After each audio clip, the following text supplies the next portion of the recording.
зборува Радио Слободна Европа, програма на македонски јазик. Од студиото во Скопје, Марија Тумановска. Во Македонија секој знае повеќе историја од историчарите. Историјата стана алатка со која вешто манипулираат политичарите. Поставувањето на споменици на личности кои се контроверзни за македонската историја предизвикуваат поделби кај народот, а тоа во овој момент е нешто што најмалку ни треба, вели директорот на Институтот за национална историја Тодор Чепреганов во неделното интервју за Радио Слободна Европа. Со поставувањето на сите овие работи, вие више не имате поделбата. Вие патриоти, предавници, секако. Зошто? Во 21 век кој може да биде патриот, кој може да биде преданет. Меѓутоа тоа не се случува. Чепреганов смета дека било потребна поширока историска дебата пред владата да одлучи да ги постави спомениците на личностите чие дејствување е спорно за македонската историја. За него е неприфатливо менувањето на името на државата и докажувањето на македонскиот идентитет пред домашната и меѓународната јавност. Сепак додава дека двојната формула за името е најдобар излез од наметнатиот проблем со Грција. Во интервјуто зборува и за потребата за национално обединување и надминување на партиските разлики кога се одбележуваат важни државни празници и значајни историски датуми за македонскиот народ. Независни вести и анализи за иднината на Македонија на Радио Слободна Европа и slobodnaevropa.mk.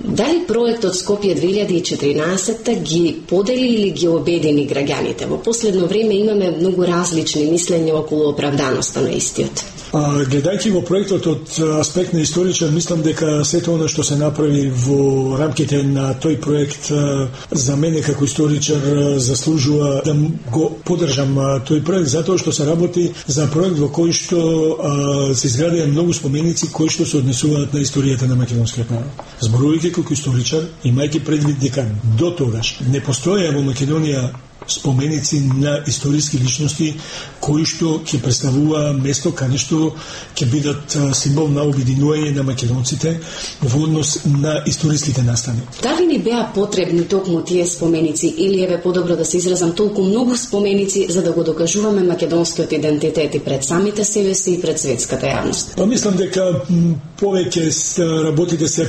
политизира отколку што треба. Мислам дека идејата пред се не беше да се покажува македонскиот идентитет, затоа што ние ако сега во 21 век си го докажуваме собствениот идентитет, тоа значи дека нешто не е во ред со нас. Идентитетот македонски е идентитет кој што несомнено дека постои и дека тој идентитет се градел низ големиот број историски настани и востанија, буни, борби што ги имал македонскиот народ. Оно што се случи со проектот 2014, мислам дека беше пред се недокажување на македонскиот идентитет или некој како што билуваат да кажат антиквизација. Значи, идејата според мене од историски аспект, гледајќи да се покаже континуитетот на борбата на македонскиот народ за своја собствена држава и дека на оваа територија денешниве жители на Македонија се во суштина наследници на сето историско-културно наследство што поминало низ оваа територија. Велите дека како историчар сте горд на поставувањето на споменици на личности кои што се важни за македонската историја.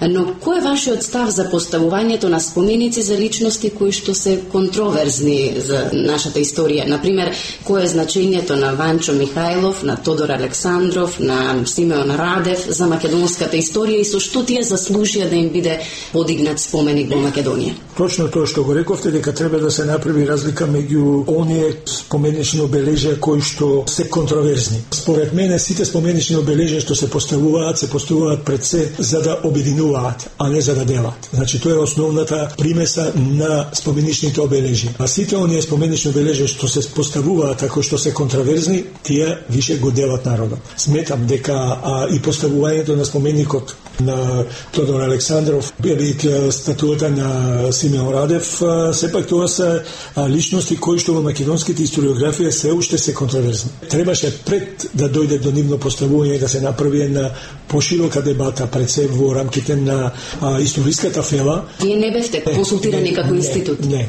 како институт не сме консултирани за ниту еден споменик. Можеби поединци од историската фела да се консултирани, меѓутоа како институција немаме дадено никакво мислење за ниту еден проект. Неспорно е дека Тодор Александров е македонец, роден е во Штипско Ново село, човек кој што се бори цело време за самостојно обединета независна македонска држава, меѓутоа со таа разлика што тој не признава македонска нација и не признава македонски јазик. Исти случајот и со Ванчо Михајлов, кој што е негов ученик, кој што му беше цело време секретар, човек кој што до својата смрт не призна дека постои македонска нација и македонски јазик. Човекот се сметаше дека во Македонија живеат македонски бугари и Тодор Александров сметаше дека неговата борба е за обединување со бугарското племе. Мислам дека беше потребно да се направи една поширока дебата во однос на тоа меѓу самите историчари, за да се заземе одреден став за одредени личности со кои што не би се предизвикале такви разидувања во јавноста и во, како што гледаме, и во политичките кругови, затоа што сепак тоа се споменици кои што се јавно поставени, кои што може да предизвикуваат и негативни чувства кај одредени граѓани, кои што тоа е непотребно. Тоа што господине Чепреганов и по повеќе од 20 години еве од осамостојувањето од слободна и независна Македонија, се уште е тешко да се затвори македонското прашање, барем во регионални рамки. Па ја не би го гледал само во регионални рамки, би го гледал пошироко. Би го гледал во европски, и да не одиме во светски, меѓутоа би го гледал во европски рамки, затоа што сигурно дека на некој од Европа не сака да го затвори тоа прашање и го остави отворено, затоа што, знаете, секој отворено прашање е добра можност за манипулација. Можете со него да правите што сакате. Еве еден чист пример зошто Европската унија, која што се бори за човекови права, која што е застапник за толеранција, за сето тоа, зошто Европската унија не може да ја притисне Грција, која што ниту признава малцинства, ниту човекови права, ниту има толеранција.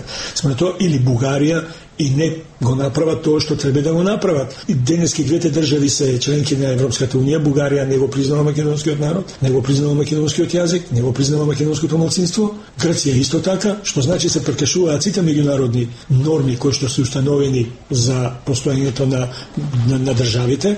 Зошто Европската унија не може да направи исчекор во тоа и да го направи, да ги почитува меѓународните норми и да биде Македонија и покрај тоа што Македонија ги исполни скоро сите услови кои што и се поставени, притисокот за промена на името е огромно. Го начнавте вашиот став во однос на македонското прашање, во однос на проблемот кој што Грција го има со Македонија. Значи, неприфатливо е промена на името. Сметате дека е непристоен предлог една соседна држава да бара такво нешто од нас. Но, господине Чепреганов, имаме ли моќ да истраеме во таа наша определба со оглед на тоа што напредокот на земјава еве се условува токму од решавањето на овој спор? Јас како историчар мислам за тоа прашање за промена на името воопшто не сакам да дискутирам, затоа што штом влезам во разговор за тоа, значи више размислувам за промена на името. Мислам дека тоа е прашање кое што навлегува многу длабоко во идентитетските прашања на македонскиот народ. Во денеска, во 21. век, вие да го промените сопственото име,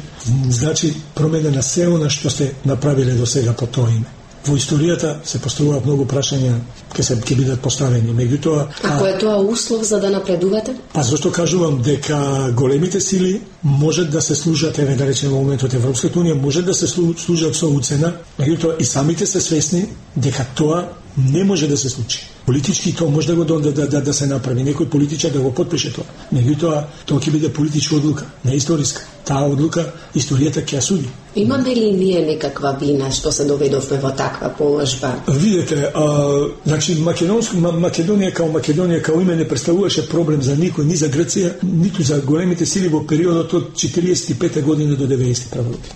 Значи во периодот кога Македонија беше во рамките на Југославија, немаше никаков проблем во однос на името Македонија.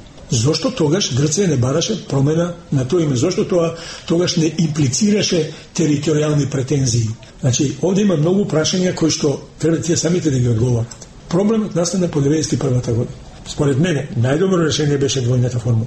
Грците може да не викат како сака. Меѓутоа, Обединетите нации, тоа сосема друга работа, можеби грешката се направи во периодот 91-92 година, кога требаше да се аплицира во Обединетите нации Македонија да биде примена под уставното име, со тоа знаме што го имаше и да остане на тој став дека во Обединетите нации се примаат држави и дека не можат да условуваат промена на имиња. Тоа е единствен случај во историјата на Обединетите нации некој да биде пример со условно име кое што ќе биде за употреба во институциите на Обединетите нации. Преименувањето на околу 300 улици во главниот град е уште едно навраќање на историјата. Дали и колку воопшто сметате дека македонските политичари ја злоупотребуваат историјата за дневно политички маркетинг? Политичарите знаат да ја користат историјата во одредени цели со цел да го подигнат емоционалното чувство на граѓаните кога треба. Они знаат кога треба да се употребат одредени историски настани и личности за да се крене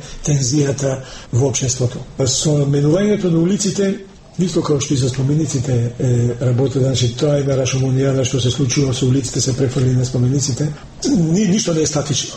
Да речеме, еднаш дадени имиња кои што биле дадени во еден систем, сигурно дека на денешните генерации не им значат ништо. Меѓутоа, и за тоа мислам дека беше потребна повторно консултација со институции кои што се државни институции, како да речеме Институт за македонски јазик, Институт за литература, Институт за фолклор, Институт за национална историја, институции кои што се занимаваат со тоа и може да дадат своји мислење. А дали сте еден од оние историчари кои што сметаат дека треба да имаат имиња на броеви или можеби географски поими со цел да се избегнат евентуални недоразбирања и политичко, партиски, и етнички и така натаму? Имајќи во предвид ваквата ситуација што се случува, па може би тоа е едно од најдобрите решенија. Да не се дигаат тензиите во системот, може би било, меѓутоа бидејќи е таква практиката, порано имаше, публиците беа со броеви, меѓутоа сега тоа се промени. Дали имате впечаток дека денес секоја толкова историјата онако како што му одговара нему?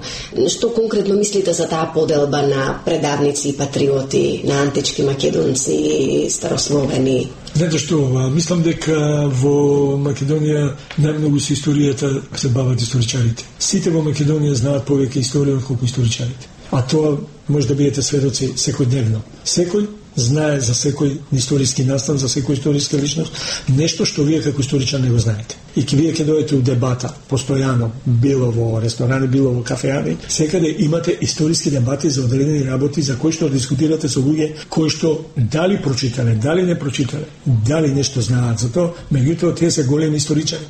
Тоа е една карактеристика во Македонија, каде што се случува на тој начин. Ако се работи за работи кои што се од историско значење, за историски личности, ние може да имаме различни ставови меѓу историчарите. Меѓутоа, ние мора да седнеме тие работи самите да ги решиме што се и какви се, за да нема дилеми кај самиот народ. Затоа што денеска го имате токму тоа. Со поставувањето на сите овие работи, вие више ја имате поделбата. Викате патриоти, предавници, сето тоа. Зошто? Во 21 век, кој може да биде патриот, кој може да биде преданик? Меѓутоа, тоа не се случува. Еве не се случи пред градско собрание да викаат бугари. На кого? Што треба сега да дојдат другите да викаат Срби? И што правиме? Го враќаме 19 век во Македонија, пропагандите.